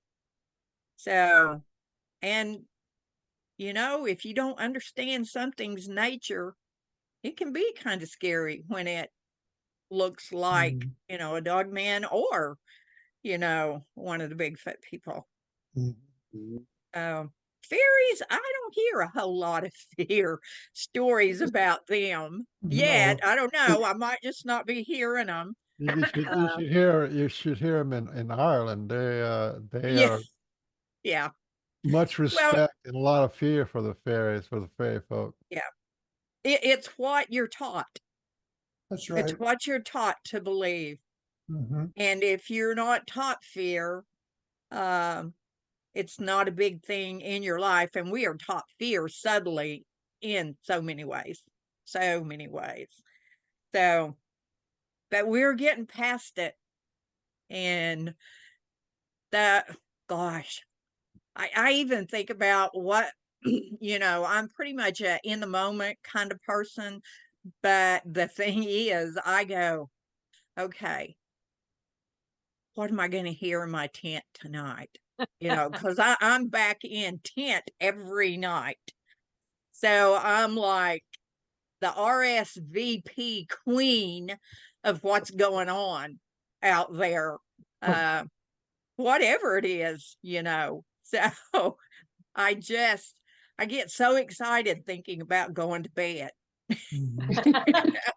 I know I'm going to be outside. And tonight for the solstice and then new or full moon tomorrow night, I'll be sleeping down on the platform in the woods in my little one-person tent. So if Arla's not here tomorrow, I'll be back. I don't know where she'll go, but she'll be back. Back. Yeah. Yeah. Well, have a great trip. Thank you. All about. Yeah. Right, if you find work. Yeah. Yeah. Yeah. Oh my goodness. Barbara, it was so awesome to have you on today. We always have a good time when you're on. Oh, I love so much. Yeah, and thank you, Lee, for coming on. And Thank you, you. I like Lee. She and I don't see Sasquatch, but we feel him. So she's on my team. I just like being near Lee. She exudes such a power and such a yeah. Gosh, Tom, thanks. Well, you knew that. I just, you know, with her, because she is kind of quiet, I'm just, you know, I watch and I go, okay. Okay. You should have seen the day that I introduced Lee to Barb.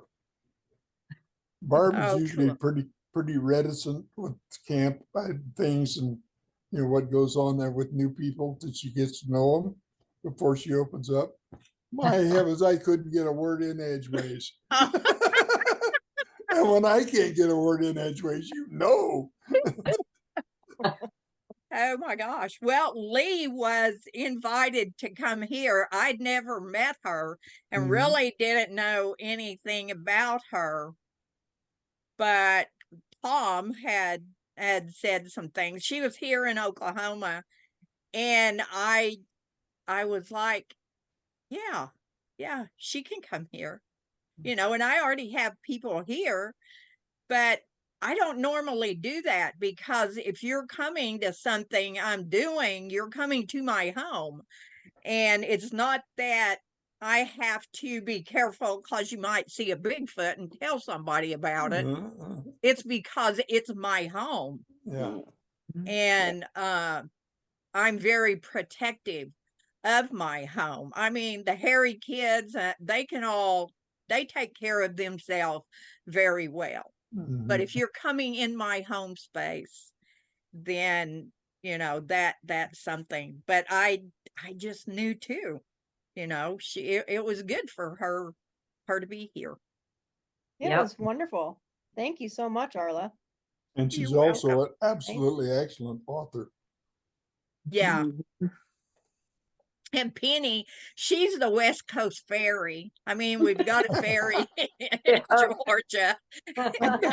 I've never figured out just exactly what Penny is yet. Ginger and Penny. Ginger? The fairies. We have an East Coast fairy and a West Coast fairy. There we go. You're our own And Ginger. I can't wait until us two fairies meet. OMG. Oh my goodness. For those that know both of them know how much significance that has for the world. That's right.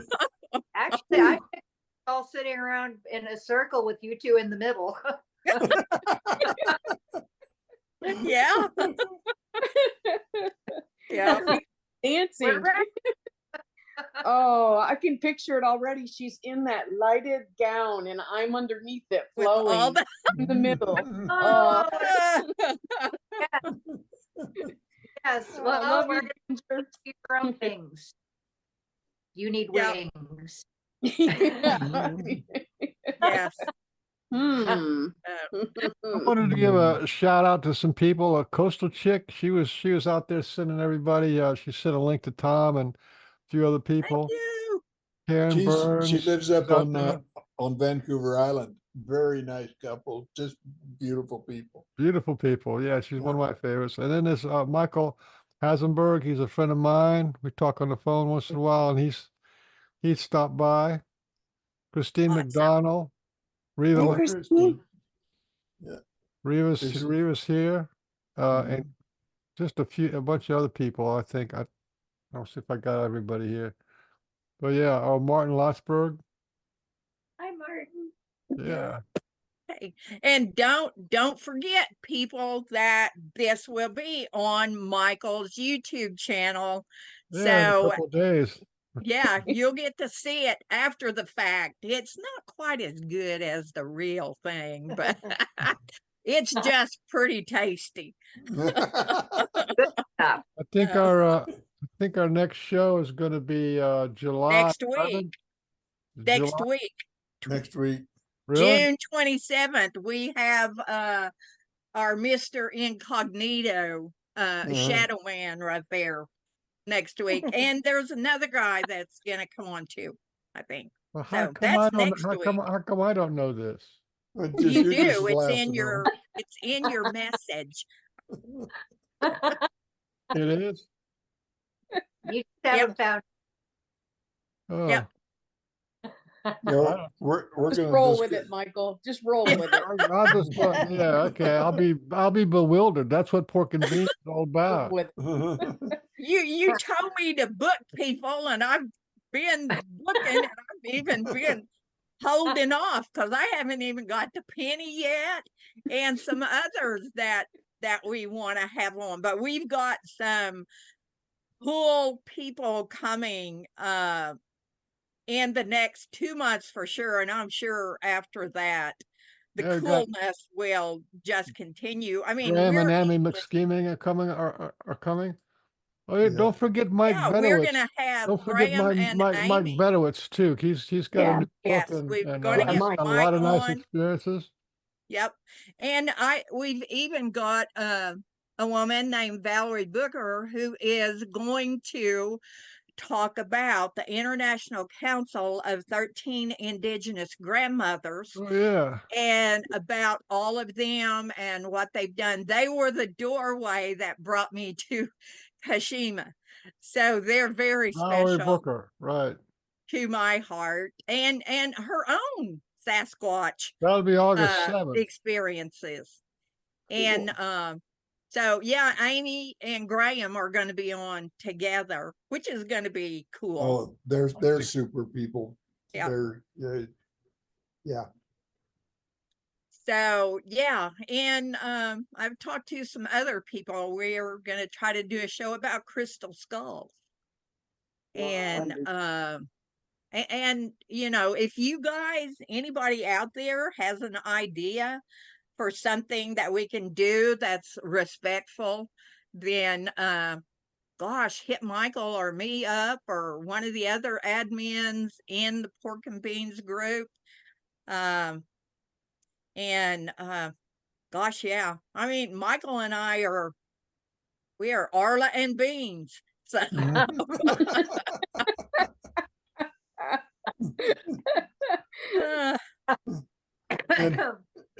that make me corn? Orla, corn. You're pretty corny sometimes. I work at it. Yeah, you do. did you say we got guess did you say we got somebody next week? That's Tom. 27. Well, how come it's not on my little calendar? I'm so inadequate. Hey, you told me to book, and you got to deal with my way of. You told me it's going to be every 2 weeks. It is, except for that one. Except for Tom. Everything else, unless somebody else comes on. Listen, so far, I think this is our second or third show. I've been keeping it open mics in case anybody wants to drop in and jump on. I think that's just a nice way of going, because you never know. People might have some kind of exciting thing that happened to them. They want to talk about it. Like that. Yeah. Yeah. That's good. And Mike's off the show now. Mike Colantino, or whatever his name is. Rigatoni. The big pasta. That guy, I didn't know that he went out with he's got taken 40 people out in the woods, and they've all had experiences and just amazing stories, man. What touching stories. Changing the world, making it better. Yeah. My personal opinion is that if the ETs show up, they're probably going to hang out with the Sasquatch people, and you know. Oh, they're coming. They're actually already here. They're here, but I mean, instead of having gay pride, we're going to have alien pride.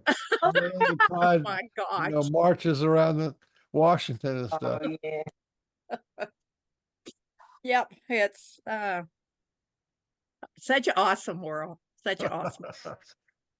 And it's only get better, as far as I can tell. We're on the right track. Might be scary, but it's going to get better. It's awesome. I'm here for the run. I'm not going anywhere yet. Me neither. Well, I want to thank y'all for showing up. Yes. This is with pork less beans. Oh my gosh, the Porkless Bean Show. And we love him. I've been in touch with Brian, and he's like really happy as a clam, and he's got a $750,000 piece of property and 10 acres. I'd be willing to bet within 12 months he's going to be having campouts on his land. Oh, yeah. He's got land good enough for. Oh yeah. He could probably handle 30 people on his land easy. Yeah. It's like it was what I call divine intervention. Okay, you're looking for a place. Here you go. You know, because it's perfect. You got to remember those $750,000 in Canadian dollars. So that's probably only about $28.57 American. Wow. But it is in the most beautiful place in the world. It is beautiful. Yeah. I did what is it? Google Maps. I drove with Google Maps all around the whole area. It's amazing. Yeah. That's awesome. Awesome. I've got to go see what I can complain about for lunch. It's that time, and they're expecting me. So thank you very much. Say goodbye to everybody, I guess, unless anybody's got some last things they want to say. We'll see you in the woods. See you in the woods. Woohoo! Yeah. Bye, guys. The highest love is to love your show. That's right. Thank you so much. Big hugs to everybody. Yeah. Thank Stop you. recording.